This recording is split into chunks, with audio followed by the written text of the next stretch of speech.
नमस्कार, आप देख रहे हैं बहस का नंबर 1 शो ताल ठोक के और मैं हूं आपके साथ अनुराग मुस्कान। प्राइवेट जेट क्रैश में महाराष्ट्र के डिप्टी सीएम अजीत पवार की मृत्यु हो गई। गंभीर मुद्दा है प्लेन क्रैश और बहुत दुर्भाग्यपूर्ण है उसमें किसी का भी मारा गया। लेकिन पता है उससे ज्यादा दुर्भाग्यपूर्ण क्या है? उससे भी ज्यादा दुर्भाग्यपूर्ण है किसी की मृत्यु पर राजनीति करना, किसी की मौत पर राजनीतिक सवाल उठाना। और इसकी शुरुआत हो चुकी है अजीत पवार के प्लेन क्रैश के बाद से। ममता बनर्जी सीएम पश्चिम बंगाल, गंभीर शक जाहिर किया है उन्होंने। सुप्रीम कोर्ट की निगरानी में उन्होंने इस प्लेन क्रैश की जांच की मांग की है। ममता बनर्जी अकेली नहीं है, उन्हें समर्थन भी प्राप्त है। समाजवादी पार्टी और कांग्रेस ने ममता के शक का समर्थन किया है। ऐसे में आपको नहीं लगता बहस जरूरी है? क्योंकि अजीत पवार की मौत पर जो शक जाहिर किया गया है वो गंभीर है। एक बेहद सुरक्षित प्राइवेट जेट के क्रैश होने पर राजनीति शुरू हो गई है। प्लेन क्रैश बहुत बड़ा राजनीतिक मुद्दा अब बनता दिख रहा है। ऐसे में सवाल भी उठते हैं कि इतना सुरक्षित प्राइवेट जेट हादसे का शिकार आखिर कैसे हो गया? क्या विपक्ष राजनीतिक फायदे के लिए दुर्घटना के पीछे साजिश देख रहा है? अजीत पवार की इस दुर्घटना में मृत्यु क्या राजनीतिक बवंडर को जन्म देने वाली है? और भी कई सवाल ताल ठोक के अपने मेहमानों के सामने उन सवालों को मैं रखूंगा। मेहमान हमारे साथ जुड़ चुके हैं। उनका परिचय कराने से पहले और उनके पास जाकर चर्चा शुरू करने से पहले एक छोटी सी रिपोर्ट दिखाता हूं।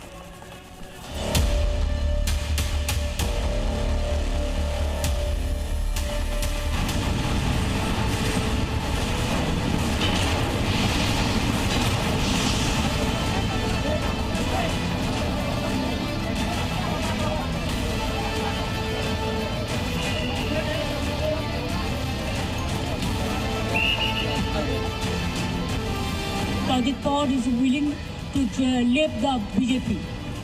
And now what happened today, I need proper investigation under the supervision of Supreme Court. Only we have the trust on Supreme Court, no other agency. ऐसी जांच हो जिससे निष्पक्ष पता लगे कि आखिरकार घटना किस वजह से।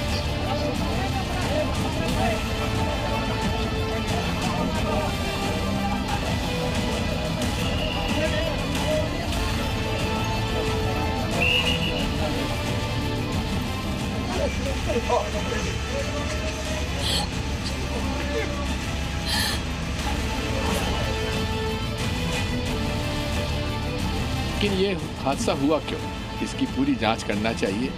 डीजीसीआई का क्लियरेंस था कि नहीं था, ये सारी बातों पे जांच होना चाहिए। जांच तो होना चाहिए क्योंकि ऐसा एक्सीडेंट हुआ है जो अननेचुरल है। हर एक प्लेन क्रैश का अलग अलग वजह है। इस प्लेन क्रैश में क्या हुआ, में तहकीकात हो, इंक्वायरी हो।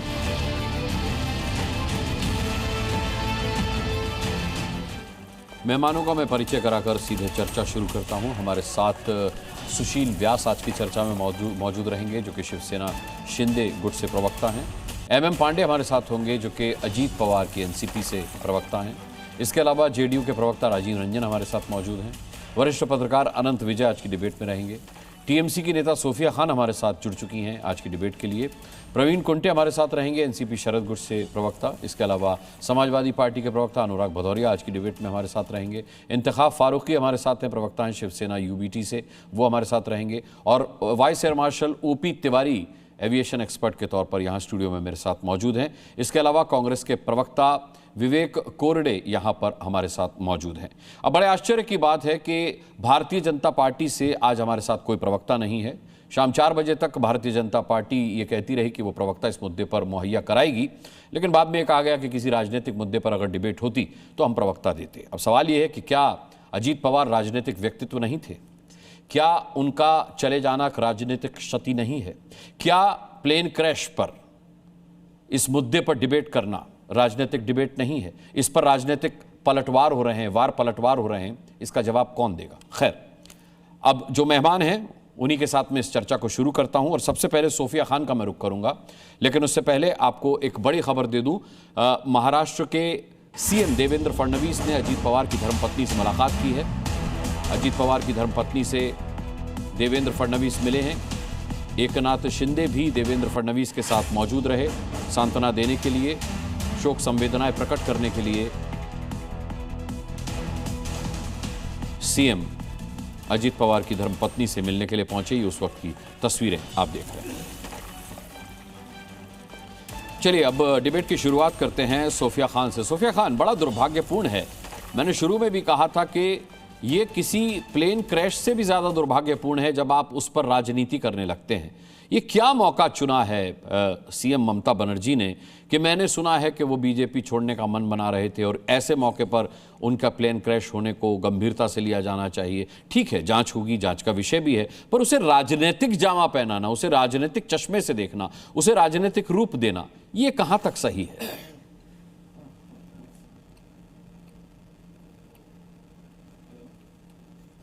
आप अपने आप को अनम्यूट कीजिए सोफिया, उसके बाद बोलिए प्लीज।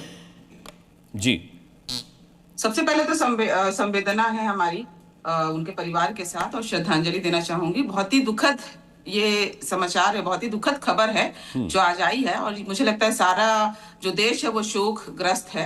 देखिए, राजनीति तो नहीं है, सवाल पूछने का, प्रश्न पूछने का हक सबको है और जिस परिस्थिति में ये जो प्लेन क्रैश हुआ है, ऑब्वियसली वो डिप्यूटी सीएम थे और उनके प्लेन का क्रैश होना कहीं ना कहीं ये सवाल जरूर उठाता है कि कितना ज्यादा ये सेफ्टी मेजर्स लिया गया होगा या कैसे जांच की गई होगी, क्योंकि जब भी प्लेन उड़ती है तो ऑब्वियसली अगर उसमें कोई वैसे शख्स अगर बैठ रहे हैं तो उनके लिए तो मुझे लगता है कोई तो जांच हुई होगी। कोई सोफिया तो खान, अजीत पवार पहले राजनीतिक कद के व्यक्ति नहीं है जो प्लेन क्रैश में गए हैं। इससे पहले हम अपने सीडीएस को भी हेलीकॉप्टर क्रैश में खो चुके हैं।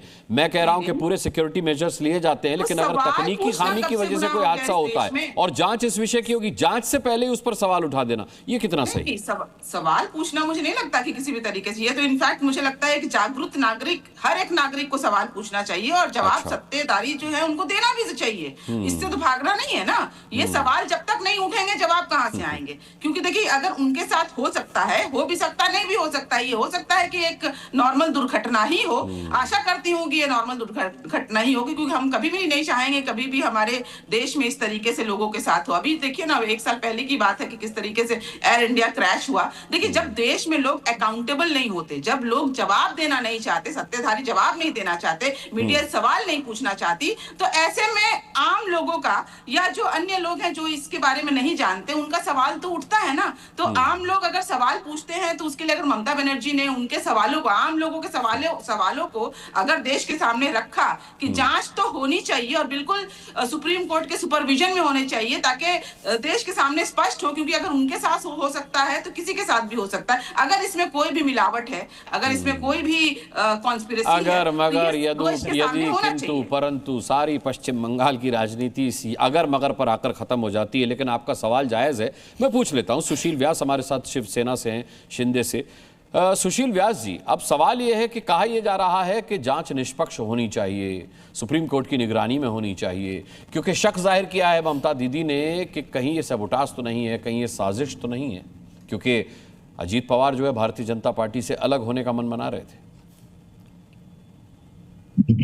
अनुराग भाई, जहां तक महाराष्ट्र का सवाल है, ये बहुत ही दर्दनाक घटना आज हुई है। हमारे लाडले मुख्यमंत्री को हमने खोया है और जिन बातों को मैं हमारी बहन अभी कह रही थी, ये अगर मगर से ऊपर उठ करके अगर हम आज के दिन कम से कम ये बातें ना करते राजनीतिक से प्रेरित होकर, और किसी भी दुर्घटना के बारे में जांच तो डीजीसीए करता ही है। यहाँ पे तिवारी जी एक्सपर्ट बैठे हैं और अभी मैंने थोड़ी देर पहले हमारे सिविल एविएशन मिनिस्टर और एमओएस राज्य मंत्री दोनों ही वहां पहुंच चुके हैं बारामती में। उन्होंने भी कहा है कि डीजीसीए की टीम आ रही है, वो उसकी जांच करेगी कि आखिर किन हालात में दर्दनाक घटना हुई। तो ये सारी चीजें जब एकदम पारदर्शी तरीके से चल रही है तो उसमें राजनीति की इस तरह से ओछापन लाना, मैं समझता हूँ आज के दिन तो कम से कम ये नहीं होना चाहिए था। लेकिन जो कुछ हुआ ये दर्दनाक है और इसकी डीजीसीए के मार्फत जो कुछ भी जांच होगी, आखिर ये किस वजह से लो विजिबिलिटी से हुआ या कोई तकनीकी खामी थी उसकी वजह से हुआ, और सवाल कौन किससे अलग होता है, कौन किससे दूर होता है, इसकी फैसला हम लोग एडवांस में नहीं कर सकते। हम महाराष्ट्र की राजनीति में काम कर रहे हैं, हमने तो कभी ऐसा नहीं सुना कि चाचा भतीजे इकट्ठा होकर के कहीं बीजेपी से एनडीए से दूर जा रहे हैं या वो एनडीए में जा रहे हैं। इस तरह की घटना तो यहाँ तो लगातार पिछले 3 महीने से चुनाव चल रहे हैं। पहले नगर परिषद का हुआ, फिर महानगर पालिका का हुआ, अब जिला परिषद का 5 फरवरी को। इस तरह की कोई आहट और सुगफुगाहट हमने नहीं सुनी है। नहीं, चाचा भतीजे साथ नहीं लड़ रहे थे, लेकिन बीएमसी के चुनाव में, निकाय चुनाव में अजीत पवार अलग थे, अजीत दादा अलग थे अपने गठबंधन से। नहीं, दो जिले में साथ में थे अनुराग भाई, ऊना और पिंपरी में दो जगह साथ में लड़े। ठीक है अनुराग भदौरिया, सवाल ये है कि इसे ओछी राजनीति बता रहे हैं सुशील व्यास। अब यहाँ समर्थन तो अखिलेश यादव ने भी कर दिया ममता दीदी के बयान का, निष्पक्ष जांच की मांग करके। अब सवाल ये, जांच तो निष्पक्ष ही होती है और निष्पक्ष जांच कौन नहीं चाहता, लेकिन इस चीज को इतना सुपर इम्पोजली कह देना कि भाई हम चाहते हैं कि इसकी निष्पक्ष जांच हो, तो मतलब इसके पीछे क्या मंशा है? क्या राजनीतिक मंशा से इनकार किया जा सकता है? देखिए, सबसे पहले अजीत दा को, जिनको मैं हमेशा दादा कहता रहा हूँ, हमारा तो उनसे पारिवारिक संबंध रहा है और है, चूँकि उनके पुत्र पवार, हमारे जो पार्थ पवार हमारे बहुत अच्छे दोस्त हैं। हम लोगों ने काफ़ी समय एक साथ काटा है और जब से ये खबर मिली है तो वाकई यकीन नहीं होता है कि इतना बड़ा व्यक्तित्व के धनी, और मिलने के बाद आपको इतना अच्छा लगता था कि वो एक सांस में सारी बातें आपके बारे में पूछ लेते थे और उनकी जो मुस्कुराहट होती थी वो कमाल की थी। अपनापन का एहसास जो दिलाते थे बिना शब्द बोले, सबसे बड़ी बात तो उनकी ये थी, बिना शब्द बोले आपको अपनेपन का एहसास दिलाते थे। तो उनको मैं अपनी भावभीनी से श्रद्धांजलि देता हूं और मैं भगवान से प्रार्थना करता हूं कि इतने कष्ट समय में उनके परिवार को ये शक्ति दे कि वे समय उनको संभाल पाएँ। जी, दूसरी बात, जहां तक कि सवाल आपने जो उठाया है, ये हमारी जिम्मेदारी बनती है, हम सबकी जिम्मेदारी बनती है। जब अपने 20 से इतने बड़े कद के नेता का देहांत होता है और एक्सीडेंट होता है, प्लेन क्रैश होता है, तो जाहिर सी बात है हम तो मांग करेंगे कि निष्पक्ष इंक्वायरी हो, जांच हो, इसमें सवाल किसी प्रकार की कोई कोताही न बरती जाए। जांच का इंतजार कर रहे हैं अनुराग भदौरिया। सवाल आपकी पार्टी ने उठाया, अखिलेश यादव ने उठाया। हाँ, तो उन्हीं की बात कर रहा हूँ मैं, पार्टी की बात कर रहा हूँ कि निष्पक्ष जांच हो, और विपक्ष होने के नाते जिम्मेदारी बनती है, हमारे साथी नेता होने के नाते हमारी जिम्मेदारी बनती है कि हम ये बात कहें कि निष्पक्ष जांच हो।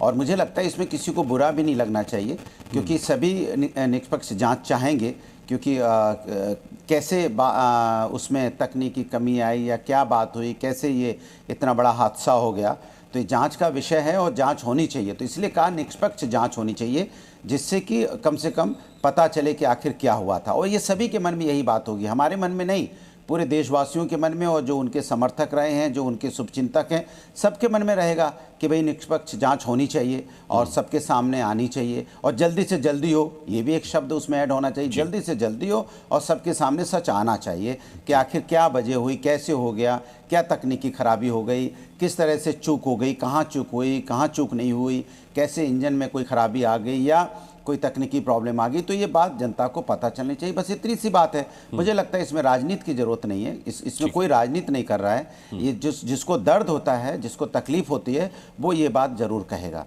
ये तकलीफ की बात है कि हमारे साथ के नेता नहीं रहे हमारे बीच में, तो हम तकलीफ में कह रहे हैं कि उनकी जांच अच्छी तरह से हो और सच जो भी वजह हो सामने आए, इतनी सी बात है, इसमें कोई राजनीति नहीं है। राजीव रंजन, क्या ये सिर्फ इतनी सी बात है? क्या ये सिर्फ तकलीफ की बात है? क्या ये सिर्फ अधिकार के तहत सवाल पूछा जा रहा है, या फिर आपको भी लगता है कि इस प्लेन क्रैश में विपक्ष को राजनीति नजर आ रही है, साजिश नजर आ रही है? देखिए अनुराग जी, सबसे पहले लगभग 3.5 दशक 1991 में पहली बार वो सांसद हुए और उसके बाद लगातार वो 8वीं बार विधानसभा में चुन करके आए। ये काफ़ी लंबा और यशस्वी कालखंड है जिसमें महाराष्ट्र में विभिन्न जिम्मेदारियों का उन्होंने निर्वहन किया। उनके इस दर्दनाक हादसे में मौत से न केवल महाराष्ट्र बल्कि पूरा देश आज मर्माहत है। तो सबसे पहले जनता दल यूनाइटेड परिवार की ओर से उन्हें भावभीनी श्रद्धांजलि और उनके परिजनों को ईश्वर इस विपदा की घड़ी में धैर्य दे। मैं इतना जरूर कहना चाहूँगा कि ये सामान्य प्रक्रिया है, डीजीसीए इसकी जांच कराएगी। और अभी एक पैनलिस्ट ने ये जानकारी भी दी कि सिविल एविएशन मिनिस्टर और एमओएस सिविल एविएशन दोनों घटनास्थल पर हैं। डीजीसीए की ओर से कहा जा चुका है कि वो इस दुर्घटना की जांच कराएंगे। अब इसके साथ कौन कहाँ जा रहा है, किन वजहों से इस दुर्घटना को अंजाम दिया गया होगा, कई तरह की आशंकाएं। मुझे ऐसा लगता है आज परिजन भी व्यथित हो रहे होंगे कि इस तरह के विवाद में दिवंगत राजनेता को समेटना और उनके राजनीतिक जो उनके सरोकार थे, उनकी स्वीकार्यता सभी दलों में थी, सभी पक्षों में थी, उसके आधार पर किसी भी तरह का इस तरह का जो विश्लेषण है ये शर्मनाक है और दुर्भाग्यपूर्ण है। मुझे ऐसा लगता है आज का दिन पूरे देश में आज ये शोक की लहर है।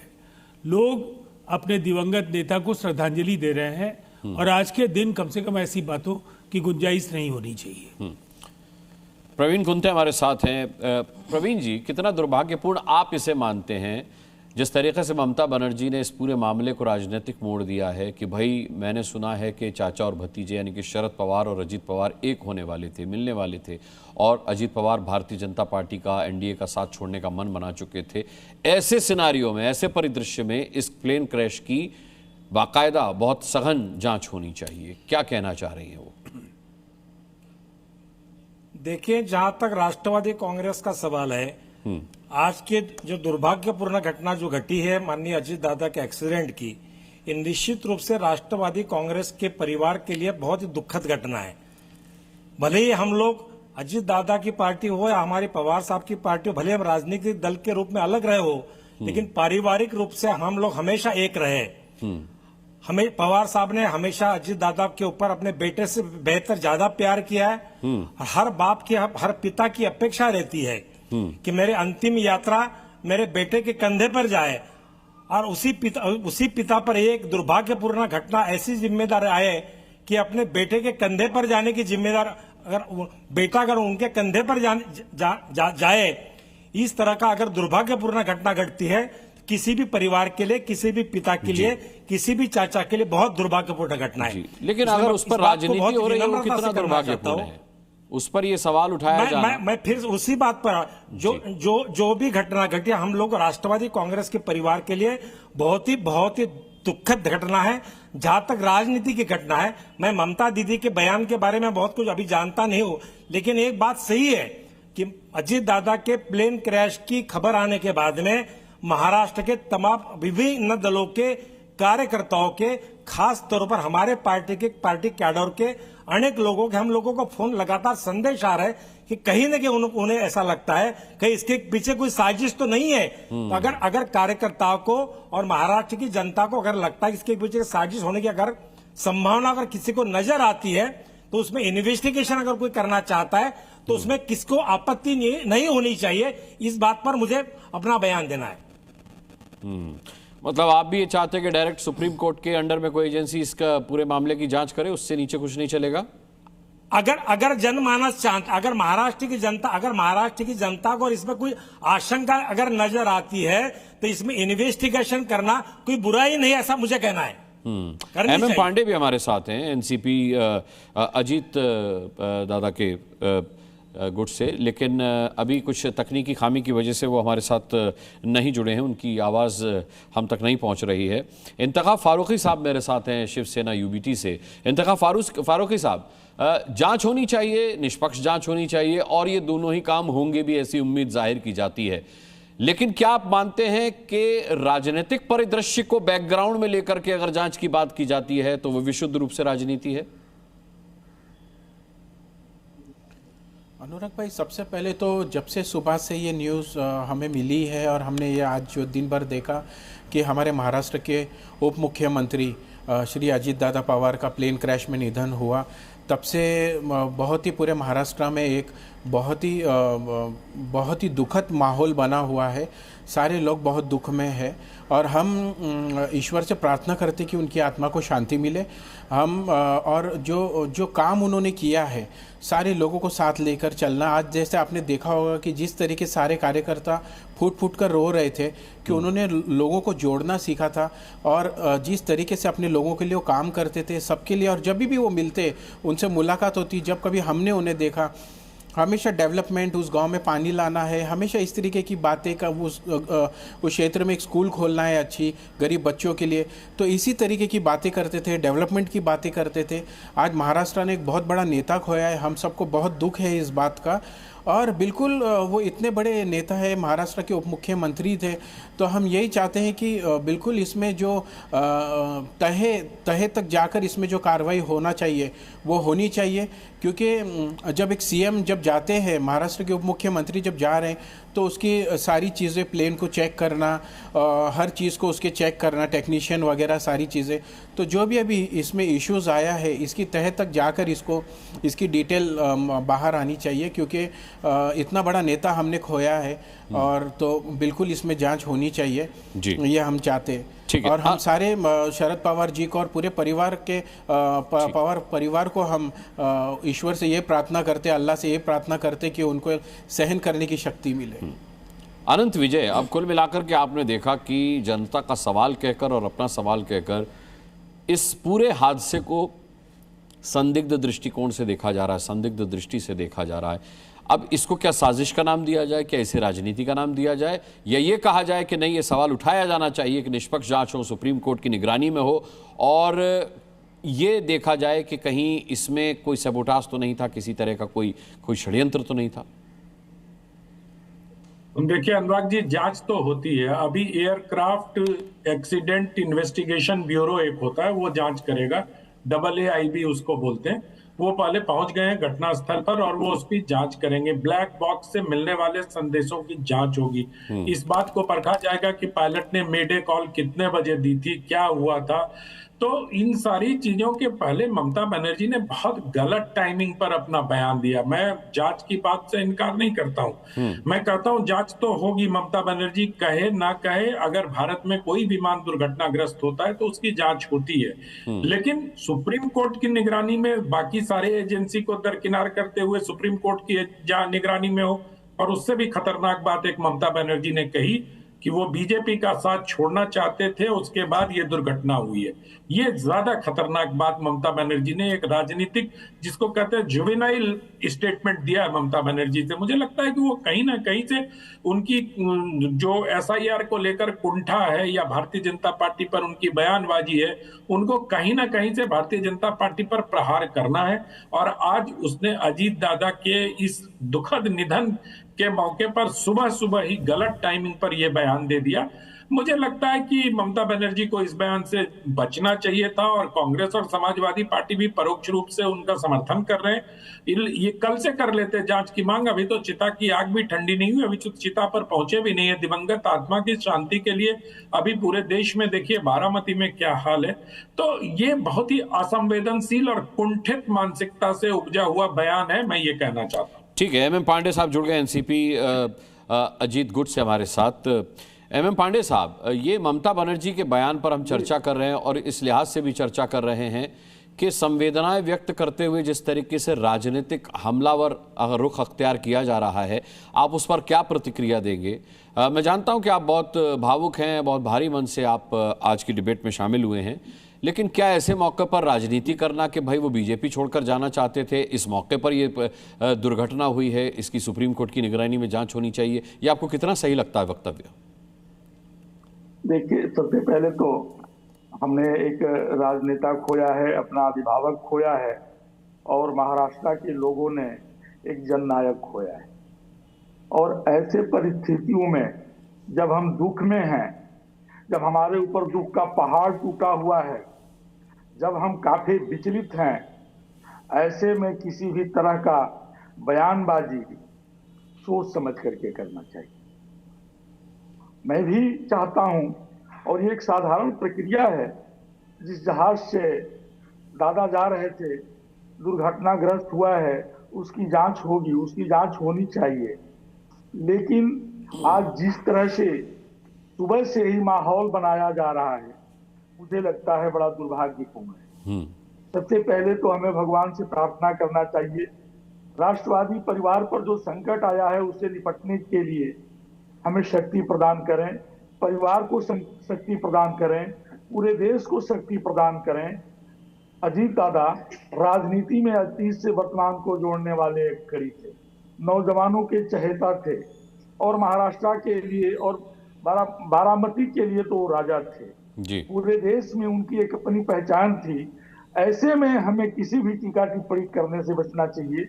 अभी पोस्टमार्टम होगा, चिता पर लाश जाएगी, लाश जलाई जाएगी। राजनीति करने का बड़ा लंबा समय है। राजनीति तो हम आज के बाद भी कर सकते हैं, लेकिन ये आज मैसेज सोफिया खान आपके लिए है, कुछ कहना चाहेंगे आप?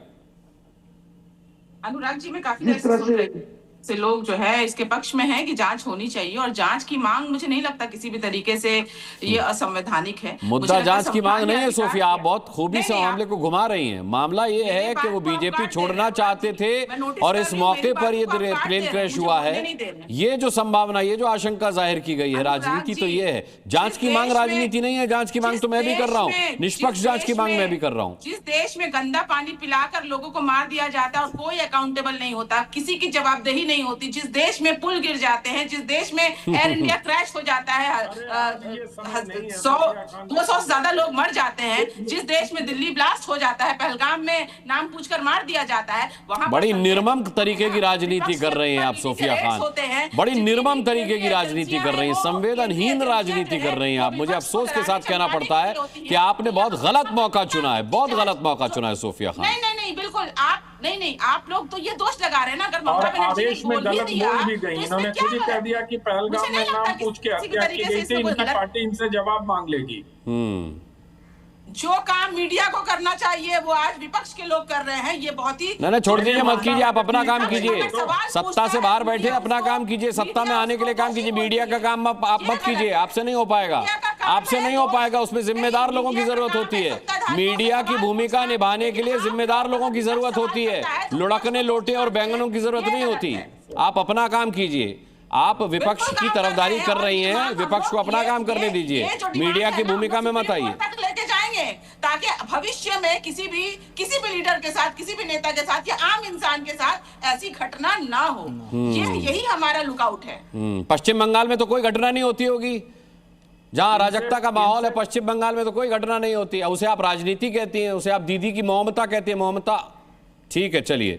Air marshal, vice air marshal OP Tiwari ji हमारे साथ हैं। अब रुकिए, हो गया। सुप्रीम कोर्ट से कराने की क्यों नहीं मांग की थी इन्होंने? हाँ, सुप्रीम कोर्ट को सुप्रीम कोर्ट कहाँ मानती है ममता दीदी?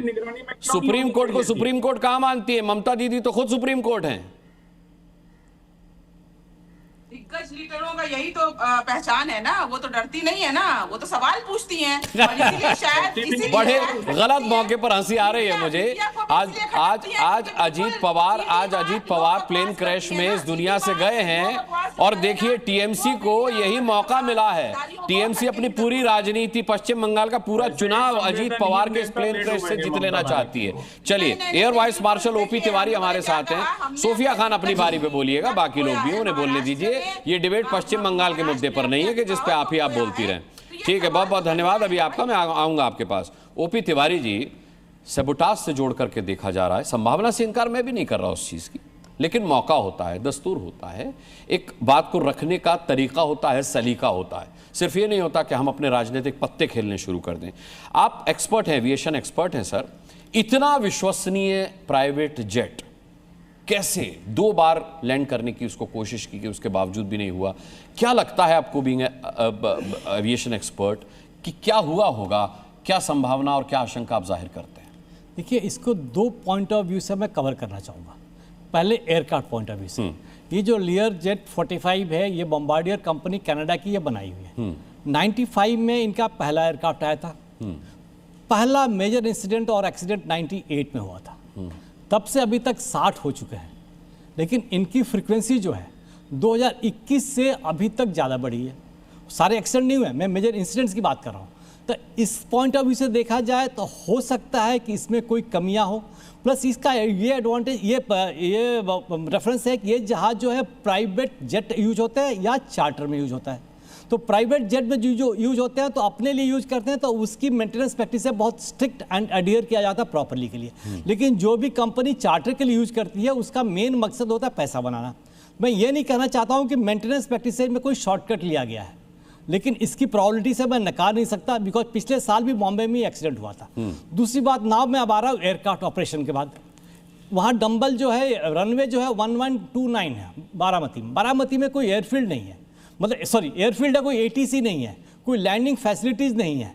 तो जो ये विजुअल फ्लाइट रूल्स से फॉलो करने वाला एयरफील्ड है, जहाँ पर मिनिमम विजिबिलिटी 5 किलोमीटर होनी चाहिए, लेकिन इसको ऑपरेट करने वाला कोई नहीं है। तो पायलट इस सिचुएशन में क्या होता है, पुणे या आसपास के एयरफील्ड से जज करते हैं कि विजिबिलिटी कितनी है, उसके ऊपर डिसीजन लेके वो एयरबोर्न होते हैं बारामती में लैंड करने के लिए। इनके पास VIP था, उनके पास कमिटमेंट स्ट्रांग थे। तो ये एक इनडायरेक्ट प्रेशर भी होता है पायलट के ऊपर, पर्टिकुलरली जैसे आप टैक्सी चला रहे हो तो उसका टाइम पे पहुंचना तो एक प्रेशर तो होता ही है। तो पायलट ने 29 पर उतरने की कोशिश की। अब बारामती ऐसी जगह नहीं है, नॉर्थ इंडिया नहीं है कि जहां पर कि फॉग है और देख नहीं पा रहे हैं। तो मैं तो यही सोचता हूं कि जो उन्होंने टर्न किया होगा उसमें कम शॉर्ट डिस्टेंस होगा, अलाइन नहीं कर पाए होंगे। अब 29 के अलाइन करने के बाद से 11 डंबल तक पहुंचे हैं, दैट इज अपोजिट डंबल। अब देखा होगा 11 क्लियर है, तो 11 से एक एयरफोर्स में हम लोग फ्लाइंग करते थे, एक टीयर ड्रॉप होता था। 11 से 45 डिग्री टर्न लेके 1 मिनट आगे जाके फिर 180 डिग्री टर्न करके we come back and land, keeping airfield in sight, मतलब डंबल को हमेशा ध्यान में रखते हुए।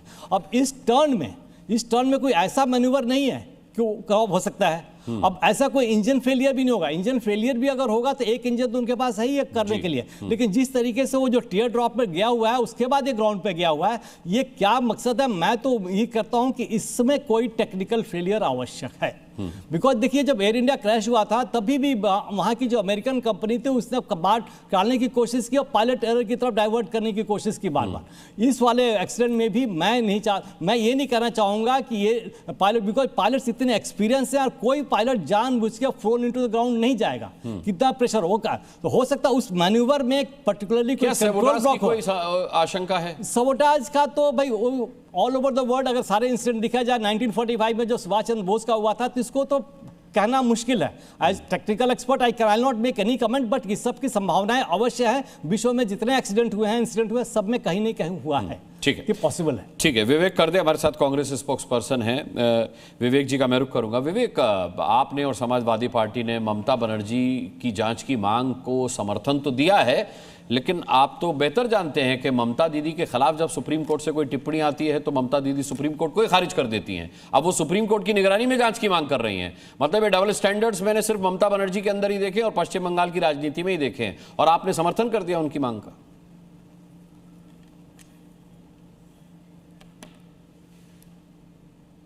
विवेक जी अनम्यूट करके बोलिए।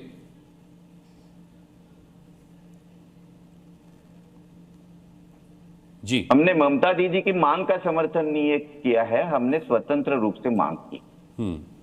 और उस मांग के पीछे वजह ये जो पर्टिकुलर एयरक्राफ्ट है उसके और हमारे भारत में पिछले 3 साल में 3 एक्सीडेंट्स हो गए, और तब हमारे सिविल एविएशन मिनिस्ट्री ने यह घोषित किया था कि आने वाले 90 डेज में, 90 दिन में हम जो कुछ हजार एयरक्राफ्ट ऐसे है उसकी पूरी छानबीन करेंगे और सुरक्षित है कि नहीं है हम देखेंगे। अगर उन्होंने छानबीन नहीं की है तो भी ये सिविल एविएशन मिनिस्ट्री जिम्मेदार है। अगर छानबीन करके भी ऐसे हादसे होते हैं तो उसकी जांच तो होनी चाहिए।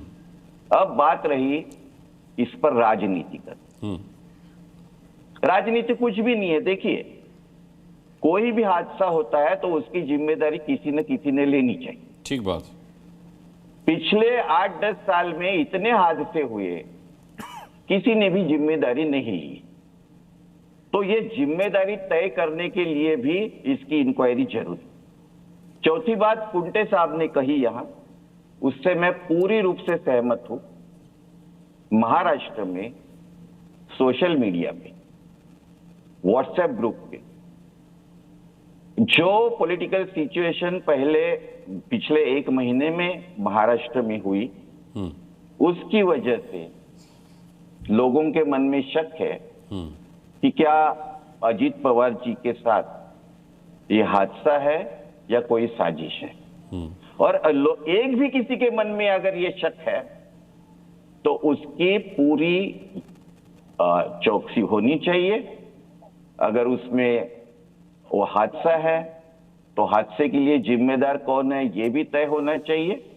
आप विवेक कर दीजिए। मैं आपकी भावनाओं का सम्मान करता हूं, लेकिन आप व्हाट्सएप, सोशल मीडिया और इन सब की बात का हवाला देते हुए अगर ये सवाल उठाएंगे तो ये बेहद गैर जिम्मेदाराना है। मतलब ये बेहद गैर जिम्मेदाराना बयान है कि सोशल मीडिया पर सवाल पूछे जा रहे हैं, व्हाट्सएप ग्रुप में सवाल पूछे जा रहे हैं। मतलब ये सोशल मीडिया और व्हाट्सएप ग्रुप कौन चलाता है और ये यूनिवर्सिटी का कौन खैर खा है, ये तो आप सब जानते ही हैं। उसके बावजूद आप इस तरीके की बात कर रहे हैं। इसी पर शायद अनंत विजय कुछ कहना चाहते हैं। आप अपनी बात पूरी कर लें। मैं अभी कांग्रेस पार्टी के प्रवक्ता को सुन रहा था जी। उन्होंने अकाउंटेबिलिटी की बात की, बहुत अच्छी बात की उन्होंने। अकाउंटेबिलिटी तो होनी ही चाहिए, लेकिन बस मैं उनसे यही पूछना चाहता हूं कि वाईएसआर राजशेखर रेड्डी की जब मृत्यु हुई थी, उनका निधन हुआ था, जीएमसी बालियोगी की जब का निधन हुआ था, उनकी अकाउंटेबिलिटी किस पर तय हुई थी? सर विवेक जी को ये बताना चाहिए कि क्या उस समय अकाउंटेबिलिटी की आवश्यकता इसलिए नहीं थी कि केंद्र में कांग्रेस पार्टी की सरकार थी, और अब अकाउंटेबिलिटी इनको इसलिए याद आ रहा है कि केंद्र में भारतीय जनता पार्टी की सरकार है? मुझे लगता है कि सरकारों से परे जाकर एक ऐसा स्टैंडर्ड एसओपी होना चाहिए, स्टैंडर्ड ऑपरेटिंग प्रोसीजर, जिसमें सरकार कोई भी रहे जांच होनी चाहिए, और जांच इसकी भी होगी। मैं जैसा बता रहा था, AAIB की टीम पहुंच गई है, डीजीसी की टीम पहुंचने वाली है। अनुराग भदौरिया कुछ कहना चाह रहे हैं, उनको भी मैं ले लेता हूं, फिर सोफिया खान का भी रुख करूंगा। अनुराग जी। देखिए, मैंने पहले इस बात पे आपको बोला कि हम लोग चाहते हैं इस तरह का, जब किसी के परिवार में हादसा होता है तो परिवार दुखी होता है, चूँकि हम सभी को अपना परिवार मानते हैं। अब ये घटना जब घटी है तो हम कह रहे हैं उसमें निष्पक्ष जांच हो। अब मुझे समझ में नहीं आता कि अनंत विजय जी को क्या दिक्कत हो रही है, मुझे समझ में नहीं आ रहा है। वो क्यों बढ़ चढ़ के बीच बीच में कुछ बोलते जा रहे हैं। भाई ये तो सभी यही चाहते हैं निष्पक्ष जांच हो, आपको भी यही कहना चाहिए, लेकिन आप क्या सोच रहे हैं, क्या सोच के बोल रहे हैं, मुझे समझ में नहीं आ रहा। मैं तो निष्पक्ष जांच की मांग कर रहा हूं, मैं निष्पक्ष जांच की भी मांग कर रहा हूं, और मुझे सुप्रीम कोर्ट की निगरानी में भी जांच से कोई आपत्ति नहीं है, क्योंकि मैं सुप्रीम कोर्ट का सम्मान करता हूं। ममता बनर्जी की तरह सहूलियत की राजनीति नहीं करता कि सुप्रीम कोर्ट ने कोई टिप्पणी कर दी उसे मैंने खारिज कर दिया, और जब मेरी राजनीति खेलने की बारी आई तो मैंने कहा सुप्रीम कोर्ट की निगरानी में जांच करवाओ। तो मेरे को सुप्रीम कोर्ट की निगरानी में भी जांच से कोई आपत्ति नहीं। अनंत विजय जी की बात कर जी, जांच शुरू हो गई है अनुराग भाई की बात कर रहा हूं कि आज पता नहीं विवेक कर दीजिए कुछ जोड़ना चाह रहे हैं। विवेक कर दीजिए पर सवाल उठाया था, अनंत विजय ने कुछ जोड़ना चाह रहे हैं। विवेक जी, समय की कमी है, बोलिए, फिर मेरे को एक टिप्पणी सोफिया जी से भी लेनी।